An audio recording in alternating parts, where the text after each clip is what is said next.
Bonjour et bienvenue sur Benderterra, la chaîne des passionnés de terrariophilie. Aujourd'hui, on va tout apprendre sur comment monter un terrarium, comment réaliser un beau décor aérien comme celui-là avec des broméliacées, prêt à accueillir des lézards, prêt à accueillir des dendrobates. On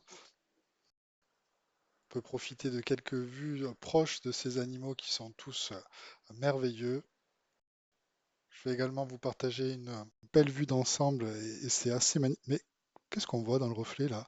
Ce serait pas un aquarium récifal? Ce serait pas mal une chaîne sur les aquariums récifaux.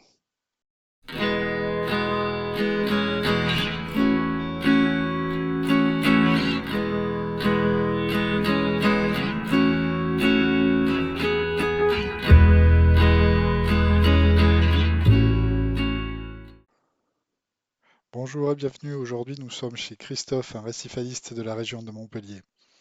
Christophe est récifaliste, mais il est aussi terrariophile. Vous avez vu son magnifique terrarium. Il a aussi des serpents dans une autre pièce de la maison. Il a un chat aussi, hein, donc c'est l'ami des animaux. Et c'est surtout un être humain très généreux, un être humain qui est dans le partage et qui aujourd'hui nous partage son aquarium récifal. L'aquarium et le meuble ont été réalisés sur mesure par un artisan du Var. La cuve mesure 120 sur 60 sur 60 en verre 10 mm avec ceinturage haut. Le programme de la visite, dans un premier temps, ce sera la partie technique, puis dans un second temps, les poissons et les coraux. Et puis quelques vues sous lumière bleue et quelques vues du dessus dans la deuxième partie de la vidéo. Et on commence tout de suite avec les caractéristiques de la technique. Donc il y a deux pompes GIR MaxSpec 350, une petite pompe de brassage qui, originalité du système, est branchée sur une batterie de tondeuse. Comme ça, il y aura toujours de la circulation d'eau quand bien même l'électricité serait coupée. Quant au gire, c'est toujours une bonne source de brassage. Alors le problème, c'est que ça se salit très vite. Pour compenser ça, Christophe augmente de 20% leur puissance chaque semaine et les nettoie tous les mois. Allez, on prend une grande bouffée d'air et on plonge dans la décante. Une décantation en trois parties, avec la partie qui reçoit bien évidemment l'écumeur qui n'est pas vraiment en fonction, il se sert juste à aérer, puisqu'il n'y a pas grand-chose à écumer. Le rouleau est très efficace et l'eau est très propre. La partie technique comprend également un bac à bouture qui est éclairé par une Riflet 50. C'est un éclairage qui fonctionne en inverse de l'éclairage principal du bac. C'est un refuge acropora si vous voulez.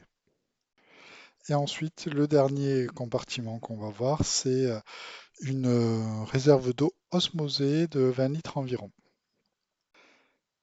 Pour tout ce qui est complémentation, c'est un baling Zoanthus base carbone, évidemment sur pompe doseuse. Sur pompe doseuse également du plancton Easy SPS. On aperçoit sur le fond le contrôleur de la pompe G-Code DCP 5000 qui est la pompe de remontée. Je trouve très astucieux cet abat-jour pour Riflet 50. Ça permet d'éviter que des algues poussent dans la décantation sur le rouleau automatique, etc. C'est un plus non négligeable. Concernant le châssis, c'est du costaud, hein, tout en fer, une plaque de polystyrène sur le bas, et puis les portes et l'habillage sont en bois laqué, peinture carrosserie. C'est du costaud, c'est très joli, c'est très bien fini. Concernant l'éclairage, ce que vous voyez là, ce sont des Rifi, ce sont des lampes états-uniennes que Christophe a fait venir. C'est assez puissant, hein, puisque chacune fait 270 watts, même si elles fonctionnent à 170 watts au maximum, hein. C'est assez puissant et le résultat est, est à la hauteur. Elles sont là depuis 6 mois. Pour ceux que ça intéresse, voici les réglages de Christophe, en sachant que ce qu'il m'a indiqué, c'est que sur les images que vous voyez actuellement, donc les images en lumière du jour, c'est à 15% de blanc, en sachant qu'il monte les blancs à 50% de 13h à 16h. Les bleus sont à 70% de la puissance de la lampe de 10h à 20h. Christophe vise un KH entre 8 et 8,5. Il maintient la température en hiver aux alentours de 25 et en été aux alentours de 27, la maison étant climatisée et il est aidé en cela par un ventilateur placé au-dessus du bac. En outre, en plus du baling, il utilise des oligoéléments Tridacna et il fait un ICP fauna marin tous les 2 mois et ensuite il complète effectivement ce qui manque. La méthode de Christophe, elle est simple. Alors, bien évidemment, il y a tout cet aspect oligo-éléments à gérer qu'on n'est pas obligé de gérer si on n'a pas d'acropora ou si on a des acroporas simples. Euh, mais à part ça, on reste sur une maintenance simple. Par contre, robuste, hein, dans le sens où elle est forcément régulière et elle est sur de très bonnes bases. Et la première base, pour moi et pour lui, c'est évidemment l'osmoseur. L'osmosé, il l'a fait lui-même avec cet osmoseur 4 étapes, avec un testeur de TDS, des résines prêtes à être changées dès qu'il le faut. Il faut évidemment ne jamais plaisanter sur la qualité de l'eau et de l'eau douce en particulier pour fabriquer cette eau de mer ou pour compléter l'évaporation. Pareil sur l'entretien, il fait 5% de changement d'eau tous les 15 jours, c'est peu, mais il en fait. Ça permet d'évacuer et de contrôler le niveau de certains polluants, notamment ceux qu'on ne peut pas mesurer. Sur le nettoyage des pompes de brassage, c'est tous les mois. Les pompes de remontée, la pompe de l'écumeur, c'est tous les 4 mois. Et désormais, il nettoie même à l'aide d'un écouvillon le tuyau de la pompe de remontée. Et la première fois qu'il l'a fait, il a vu quand même qu'il y avait un gros effet sur le débit de l'eau. Ce qu'il faut retenir de sa méthode, je pense, c'est que il faut penser robustesse, il faut penser régularité, et il faut avoir des bonnes bases pour réussir un aquarium comme celui-ci qui tourne depuis 3 ans et qui fonctionne de mieux en mieux. C'est tout simple, mais c'est une chose à penser au départ. Voilà, d'adapter l'équipement à la taille du bac et puis ensuite de s'astreindre à cette régularité-là qui permet, sans faire non plus trop d'efforts et sans trop dépenser, d'avoir un bac avec des coraux SPS qui sont épanouis et qui donnent satisfaction. Concernant les poissons, vous voyez sur ces images un Oxycirites typus. Il est dans sa position telle qu'on les connaît sur un promontoire en train de surveiller le passage. Dans le fond, nous allons apercevoir un Zebrazoma flavescens et un Chelman rostratus. Le Zebrazoma est sauvage. Ces deux poissons viennent d'un autre bac. Ils sont plus vieux, ils ont plus de 3 ans. Petite parenthèse sur les animaux qu'on ne verra pas et qui entretiennent le sable, des strombus, des arcastères, des nasarius, des holothuries ila et aussi un poisson, un valencienea qu'on voit sur ces images. Un Gramaloretto, pour moi c'est un poisson obligatoire. C'est un poisson magnifique, il faut l'avoir dans son bac, il y en a un, c'est parfait. Pour le plaisir des yeux, un duo de Nemateleotris magnifica. Et mes poissons préférés du bac, un couple de Syncheiropus splendidus. Ils sont splendides, ils paradent, superbe. La population de poissons compte également un Pseudochromis friedmani. Les clowns ont une anémone, et quelle anémone! Alors c'est un sacré morceau, c'est vrai qu'elle attire l'œil dans ce bac, hein, ce rouge superbe. Et alors par contre, elle fait le ménage autour d'elle, hein, on ne peut pas rajouter beaucoup d'acropora à proximité, hein. Enfin, un Anthias et un Hepatus viennent compléter la population. Concernant les coraux, il y a de tout, coraux durs à gros polypes, à petits polypes, des acroporas, des montiporas, mais il y a même des mous également. Vous verrez, il y a quelques discosomas. Il y a le Pachyscavularia vert sur le fond qui n'a pas dû vous échapper et qui apporte une luminosité incroyable à l'aquarium. J'aime beaucoup tous les petits LPS qui sont des petits bijoux. Certains diraient des petits bonbons qui sont dispersés comme ça un peu partout dans le bac et qui fait qu'on prend plaisir à chercher, à regarder un peu partout, à les découvrir. Il y a aussi quelques zoanthus. Il y a une jolie collection de zoanthus devant le bac. Euh, c'est vraiment très joli, c'est très bien fait. C'est un bac où on ne s'ennuie pas, puisque comme je vous avais dit, effectivement, il y a ce grand aplat vert de Briareum, cette grosse anémone rouge, et puis après on peut descendre dans le détail et, euh, et regarder le bac pendant des heures. D'ailleurs, c'est ce qui s'est passé quand j'ai filmé. Je crois que j'ai dû rester 3 heures devant le bac. C'est un bac que je connais, mais c'est vrai qu'on a plaisir à le revoir et à le voir et à le redécouvrir à chaque fois.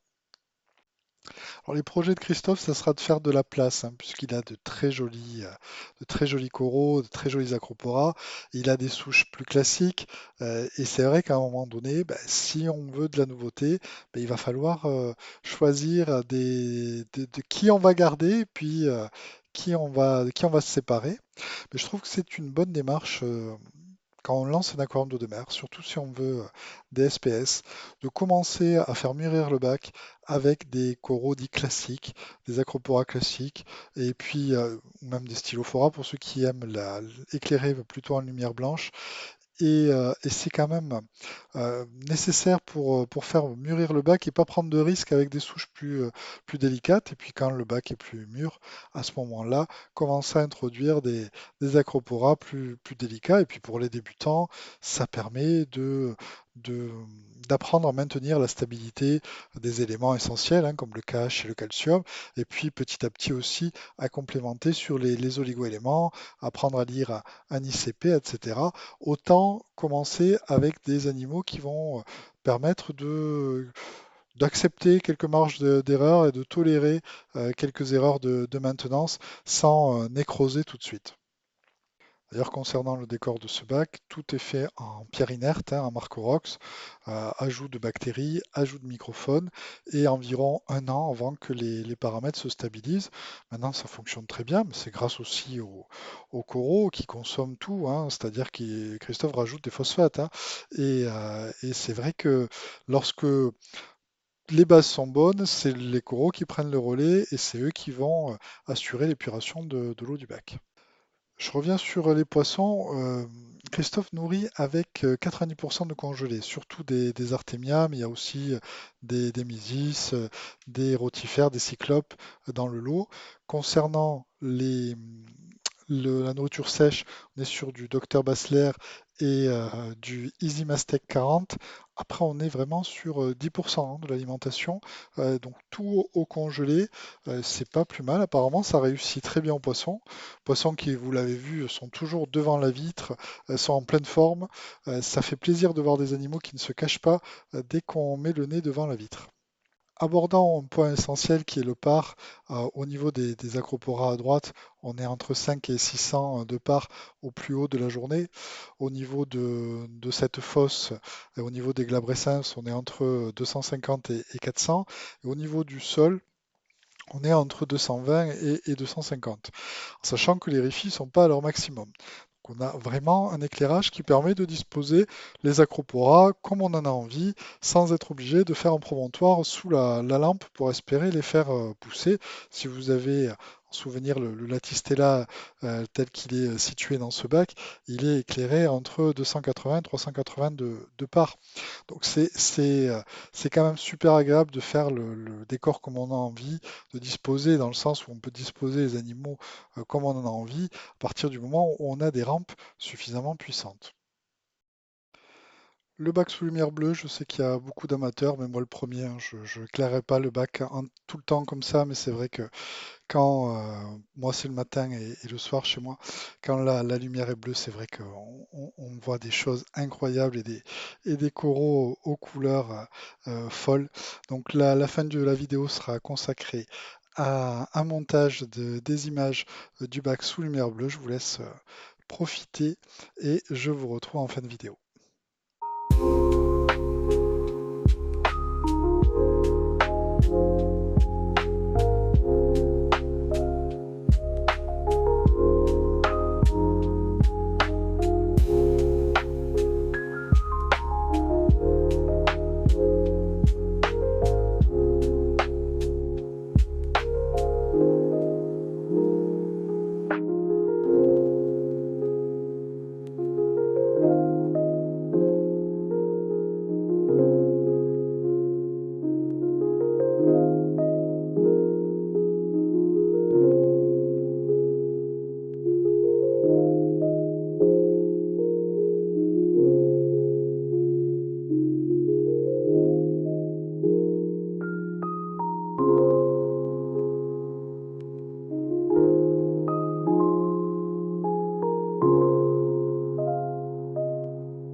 Voilà, bah, écoutez, j'espère que ça vous a plu. Je vous retrouverai pour une prochaine vidéo de mon bac cette fois-ci. Je vous souhaite une bonne journée, une bonne soirée et je vous dis à bientôt. Merci, au revoir.